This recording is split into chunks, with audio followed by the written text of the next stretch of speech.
Hello everyone. Start करने जा रहे हैं carbon and its compounds. So जितनी भी कॉन्सेप्ट्स हैं हमारे related to this chapter, that is the chapter number 4, will cover in the case study part 1. So let's start with the case number 1 today. Let's get started. So in this case we are going to deal with carbon and its compounds और उनकी क्या क्या properties होती हैं. जो भी concept है let's see, एक बार पहले केस पढ़ लेते हैं. So the element carbon occurs in different forms in nature with widely varying physical properties. Most carbon compounds are poor conductors of electricity. अब अभी तक हम क्या पढ़ के आए हैं? आयनिक कंपाउंड्स के बारे में पढ़ के आए हैं. So when we talk about ionic compounds, दो तीन बातें हैं डिफरेंस की जो हम ध्यान रख लेंगे. आयनिक कंपाउंड्स तो सबको पता होगा, मेटल्स एंड नॉन मेटल्स में देखकर ही आए हैं आयनिक कंपाउंड्स के बारे में. अब बात कर रहे हैं कार्बन कंपाउंड्स के बारे में. और कार्बन कंपाउंड्स कौन सी बॉन्ड फॉर्म करते हैं? Covalent bonds. ये बात ध्यान रखनी है. कौन सी टाइप की बॉन्ड देखी जाती है? कोवलेंट टाइप की बॉन्ड देखी जाती है कार्बन के कंपाउंड्स में. सो आयनिक कंपाउंड्स में अगर मैंने एग्जांपल लिया था NaCl का, NaCl के कंपाउंड में आप क्या देखते हो? यहाँ पे आयंस होते हैं Na plus and Cl minus. क्योंकि यहाँ पे क्या है? आयंस है, इसलिए हम क्या बोलते हैं? ये वाले जो कंपाउंड्स होते हैं आयनिक कंपाउंड्स, ये क्या होते हैं? Good conductors of electricity. क्यों होते हैं? क्योंकि आयंस प्रेजेंट है इसमें, due to the presence of ions. But अगर मैं बात करती हूँ कार्बन और उसके भाई लोग के बारे में, कार्बन और उसके कंपाउंड्स के बारे में, तो वो कौन सी बॉन्ड फॉर्म कर रहे हैं? कोवलेंट बॉन्ड फॉर्म कर रहे हैं. क्योंकि यहाँ पे कोई आयंस तो फॉर्म नहीं होने वाले हैं, तो यहाँ पे क्या होती है? शेयरिंग होती है इलेक्ट्रॉन्स की. यहाँ पर क्या होता है? ट्रांसफर होता है इलेक्ट्रॉन्स का, गेन होता है, लॉस होता है. ये वाली बात तो सबको मालूम है. So when we talk about these compounds, क्योंकि यहाँ पे कोई आयंस तो प्रेजेंट नहीं है, इसलिए हम क्या बोलेंगे? These are bad conductors. ठीक है, पहला डिफरेंस क्लियर है ना? ये वाले गुड कंडक्टर्स हैं. मैम क्यों है गुड कंडक्टर्स? क्योंकि यहाँ पे हमारे पास आयंस फॉर्म हो रहे हैं, Na प्लस और Cl माइनस. आयनिक स्पीशीज यहाँ पे प्रेजेंट हो जाती है दोनों के बीच में, since it is a ionic bond. Now, in carbon and its compounds, there is covalent bond which is formed by the sharing of electrons. ये जो sharing है electrons की, इसकी वजह से यहाँ पे कोई ions तो है नहीं. Ions नहीं है तो these are bad conductors of electricity. Then coming to the next point, क्योंकि यहाँ पे ions है, ions के बीच में क्या है? Attraction है. पॉजिटिव नेगेटिव के बीच में क्या है? Forces of attraction. इसलिए इनके फोर्सेस ऑफ अट्रैक्शन की वजह से these have high melting and high boiling points. Similarly यहाँ पे आयंस नहीं है तो उनके बीच में फोर्सेस भी कितने होंगे? वीक होंगे. So these have low melting and low boiling points. इतनी बात क्लियर है? देखते हैं हमारे केस में क्या बातें हुई हैं. So now most carbon compounds are poor conductors of electricity. अब हम बता देंगे क्यों है पुअर कंडक्टर्स. क्योंकि यहाँ पे क्या है? आयंस नहीं होते हैं. They have low melting and low boiling points as compare to ionic compounds. तो यहाँ पे अभी हम देख भी चुके हैं और यहाँ पे लिख लेते हैं कोवलेंट के बारे में जो हमें बातें पता चली है. That these are bad conductors and they have low melting and low boiling points. ठीक है, आयनिक के साथ कंपेयर कर रहे हैं तो बता रहे हैं, रीजन मैं आपको दे चुकी हूं. ठीक है. So carbon neither loses nor gains electrons. अभी मैंने क्या बताया? कोवलेंट बॉन्ड कैसे फॉर्म होती है? By sharing of electrons. ठीक है. So but it share electrons with other atoms of carbon और with other atom of its similar kind.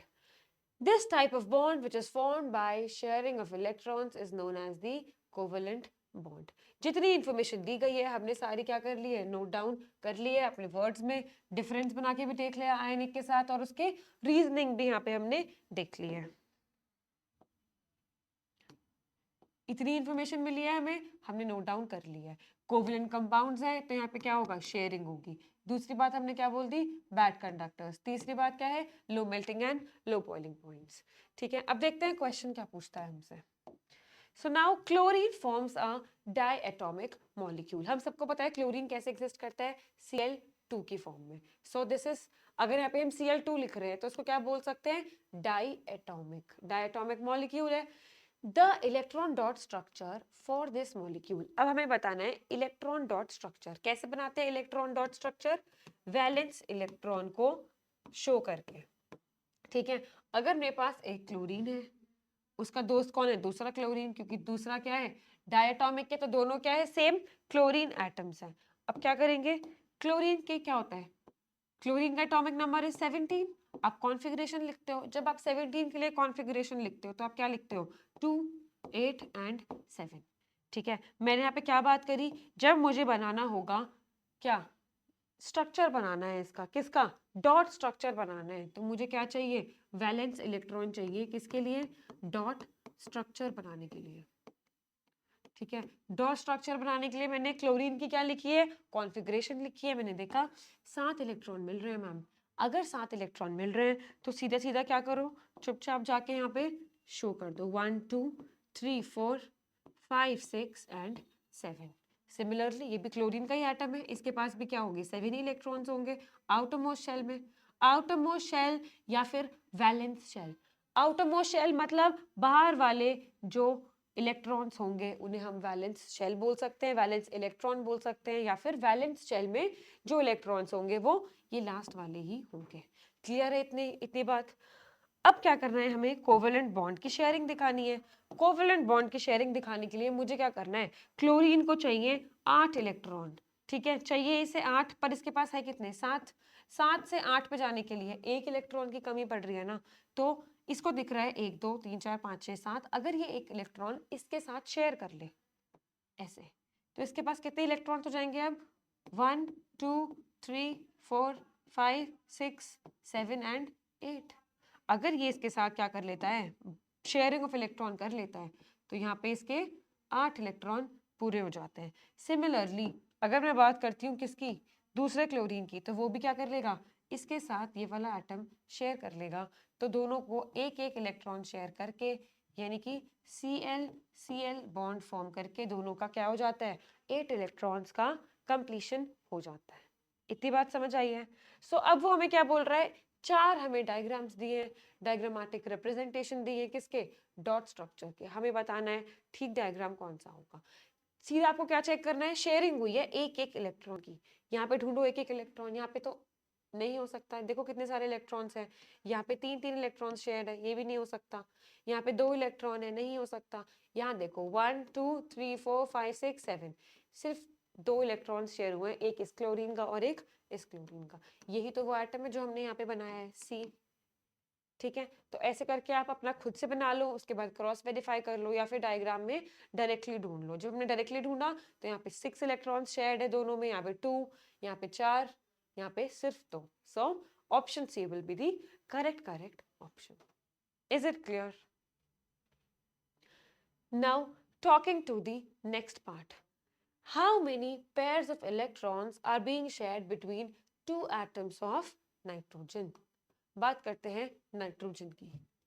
Nitrogen का हम लिखेंगे कॉन्फ़िगरेशन क्या होता है, 7, एटॉमिक नंबर में हम 7 होता है। 7 की कॉन्फ़िगरेशन जब आप लिखते हो तो क्या लिखते हो, 2,5। बनाना क्या है आपको, N2 का, मतलब 2 नाइट्रोजन लेकर आ जाओ।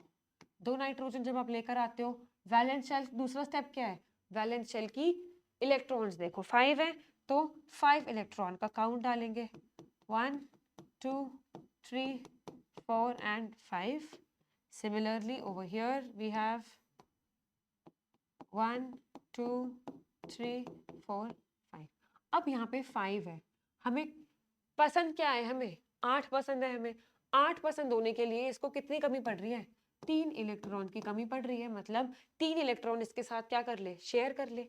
तो क्या कर लेगा, एक शेयर करा, कितने इलेक्ट्रॉन हुए, 1 2 3 4 5 और ये वाला 6। अभी भी क्या हो रहा है, 2 इलेक्ट्रॉन की कमी है, तो इसने क्या सोचा, एक और बॉन्ड बना के देखता हूँ। जब इसने यहाँ पे बॉन्ड बनाई तो कितने इलेक्ट्रॉन्स हो गए, अभी तक 6 थे, अब हो गए 7। अब क्या हो गया, एक और बॉन्ड बना लेगा, तो क्या हो जाते हैं 8। सो सिमिलरली यहाँ पे क्या हो गया, 1 2 3 4 5 6 7 8, इस नाइट्रोजन के लिए भी सेम सिनेरियो, इसके पास क्या 1 2 3 4 5 6 7 8, तो इसने क्या करा 3 इलेक्ट्रॉन शेयर करे, इस वाले नाइट्रोजन ने भी 3 इलेक्ट्रॉन की क्या करी है शेयरिंग करी है। तो इम्पॉर्टेंट क्या है यहाँ पे इस डायग्राम में हमारे लिए जो इम्पॉर्टेंट है वो है 3 इलेक्ट्रॉन्स, 3 बॉन्ड पेयर शेयर हुए, n ट्रिपल बॉन्ड n बन के हमारा क्या होता है कंप्लीट होता है N2 का स्ट्रक्चर। अब देखते हैं क्वेश्चन में क्या पूछा गया है हमसे, how many pairs of electrons are being shared between 2 atoms of nitrogen. हमने क्या देखा कितने शेयर हो रहे हैं, n ट्रिपल बॉन्ड n आ रही है, इसका मतलब क्या कितने शेयर हुए 1 2 3, इस वाले नाइट्रोजन के 3, इस वाले नाइट्रोजन के 3।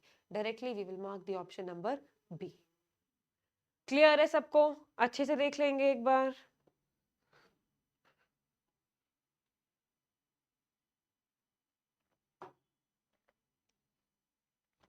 So this is the concept by which we can form the covalent compounds। अब बात करते हैं थर्ड पार्ट की, which covalent molecules contains the structure where the central atom is being bonded to 4 other atoms by covalent bonds। अब क्या होता है हमने डायमंड का स्ट्रक्चर देखा है, डायमंड के स्ट्रक्चर में हमारे पास एक कार्बन होता है, उसके साथ 4 कार्बन और अटैच्ड होते हैं। ये क्या होता है डायमंड का स्ट्रक्चर, जिसमें हम क्या बोलते हैं एक कार्बन जो होता है सेंट्रल वाला वो किसके साथ अटैच होता है 4 अदर कार्बन के साथ, 1 2 3 4, क्या बनाता है 4 कोवलेंट बॉन्ड बनाता है बाय sp3 हाइब्रिडाइजेशन। तो विच मॉलिक्यूल, कौन से मॉलिक्यूल में सेंट्रल एटम के साथ 4 और एटम अटैच्ड है, तो डायमंड तो पक्का पक्का होने वाला है, तो यहाँ पे 1 नहीं है डायरेक्टली काट देंगे, यहाँ पे 1 नहीं है डायरेक्टली हमने 2 ऑप्शन को एलिमिनेट कर दिया। मैं हमेशा क्या बोलती हूँ ऑप्शन एलिमिनेशन मेथड से जाओगे तो जल्दी और आसानी से आप क्वेश्चन को अटेम्प्ट कर सकते हैं। फर्स्ट आंसर ये क्या है डायमंड, ये तो पक्का है ही है आंसर, तो डायमंड वाले जिसमें फर्स्ट ऑप्शन नहीं है आपने हमने वो ऑप्शंस को एलिमिनेट कर दिया। अब हमारे पास है 1 एंड 2 या फिर 1 3 एंड 4, यानी कि सिर्फ सेकंड चेक कर लेते हैं, अगर सेकंड नहीं हुआ, सेकंड होगा तो डायरेक्टली ऑप्शन ए, सेकंड नहीं हुआ तो 1 3 एंड 4। ग्रेफाइट का स्ट्रक्चर जब हम देखने गए तब हमने देखा कि ग्रेफाइट का स्ट्रक्चर ना, ग्रेफाइट का स्ट्रक्चर जो होता है उसमें एक कार्बन होता है, साथ में एक और कार्बन, साथ में एक और कार्बन, बट जो तीसरा कार्बन होता है वो किससे अटैच्ड होता है एक डबल बॉन्ड से अटैच्ड होता है। कैसा स्ट्रक्चर होता है एक कार्बन के साथ 3 कार्बन, ठीक है, ये क्या है सेंट्रल एटम, सेंट्रल एटम के साथ यहाँ पे 3 कार्बन अटैच्ड है, जबकि यहाँ पे 1 2 3 4 4 कार्बन अटैच थे। उसने हमसे पूछा किसमें सेंट्रल एटम के साथ 4 कार्बन अटैच्ड है, तो ग्रेफाइट तो नहीं हो सकता, तो यहाँ पे सेकंड ऑप्शन तो नहीं होना चाहिए, directly option D will be the correct option. ऐसे आपने क्या करा, आपने 2 चीजों के बारे में इंफॉर्मेशन ली बट आपने अटेम्प्ट पूरा क्वेश्चन कर दिया। So this way option D will be the correct option. I will just suggest you to go by this method only, by option eliminating. Okay. So now number question 4th. Structures of 2 different forms of carbon are given below. हमें बताना है किस किस का structure है और ये यहाँ पे डायरेक्टली मैंने बना रखा है। डायमंड का स्ट्रक्चर कैसा होता है यहाँ पे टेट्राहेड्रल, टेट्राहेड्रल होता है, बट जो ग्रेफाइट का स्ट्रक्चर होता है वो होता है शीट लाइक स्ट्रक्चर। आपको ये बात तो ध्यान रखनी पड़ेगी, शीट लाइक स्ट्रक्चर होता है यहाँ पे। अगर हम इस फिगर में देखते हैं तो यहाँ पे क्या बन रही है ये शीट्स बन रही है, दीज आर शीट्स। अगर ये शीट्स बन रही है तो यहाँ पे क्या होगा शीट्स है तो एक कार्बन के साथ 3 कार्बन अटैच्ड होंगे, तो पहले वाला पक्का क्या रहने वाला है ग्रेफाइट, और डायरेक्टली मार्क कर सकते हैं ऑप्शन बी। ये वाला किसका होता है स्ट्रक्चर डायमंड का, ठीक है, ऐसा स्ट्रक्चर होता है डायमंड का, टेट्राहेड्रल का स्ट्रक्चर होता है, एक कार्बन के साथ 4 अदर कार्बन अटैच्ड होता है। अगर मैं इस कार्बन की बात करूं तो इस कार्बन के साथ आप देखेंगे एक ऊपर कार्बन, दूसरा नीचे, तीसरा और एक चौथा carbon. So this is tetrahedral of diamond. Second क्या होना चाहिए डायमंड, और ये दोनों आपस में क्या रिलेशन रखते हैं, ये दोनों आपस में कार्बन के क्या हैं एलोट्रोप्स, ठीक है। So these are allotropes of carbon, option B is the correct answer. Allotropes क्या होता है मैम, कौन बता रहा है? एलोट्रोप्स क्या होता है? एलोट्रोप्स होते हैं स्पीशीज जिनकी फिजिकल प्रॉपर्टीज तो क्या होती है? डिफरेंट, बट केमिकल प्रॉपर्टीज क्या होती है? सेम। अगर मैं बात करती हूँ डायमंड की, अगर मैं बात करती हूँ ग्रेफाइट की, दोनों के लिए मैं लिखती हूँ carbon, because these are forms of carbon only. But अगर मैं जाती हूँ इनका स्ट्रक्चर देखने, इनकी फिजिकल अपीयरेंस देखने, तो मुझे मिला ग्रेफाइट का structure sheet like structure, diamond का स्ट्रक्चर मुझे मिला टेट्राहेड्रल, यहाँ पे 4 कार्बन के साथ अटैच था कार्बन, यहाँ पे 3 कार्बन के साथ अटैच था, यहाँ पे एक डबल बॉन्ड मिल जाती है, यहाँ पे सारी सिंगल बॉन्ड्स मिलती हैं। So this kind of structures are known as the allotropes of carbon. Okay, so now the question number 5th, which of the following compounds या following statements are usually correct for carbon compounds? These are good conductors? No, अभी हमने देखा है good conductors तो कौन होते हैं? Only the ionic compounds. These are poor conductors, बिल्कुल ठीक बात है। तो फर्स्ट बात तो गलत है, तो गलत का ऑप्शन फर्स्ट और का ये गलत। दो ऑप्शन मैंने फर्स्ट स्टेटमेंट पढ़ के ही एलिमिनेट कर दिए, ठीक है। दूसरी बात क्या है? सेकंड, सेकंड बात तो करेक्ट होनी चाहिए, इसमें भी है, इसमें भी है।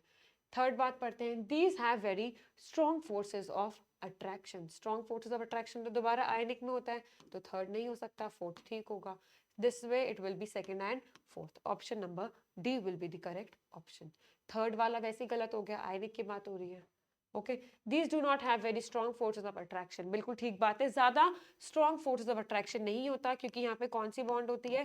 कोवलेंट काइंड ऑफ बॉन्ड देखी जाती है, जिसमें आयंस प्रेजेंट नहीं होते। आयंस प्रेजेंट अगर नहीं होते तो यहाँ पे अट्रैक्शन क्या रहता है? वीक रहता है। Okay, so this was about the part 1 in our case, जिसमें हमने देखा थोड़े concepts about the covalent bonds. Will proceed with more such concepts. Stay tuned with our channel. Thank you so much.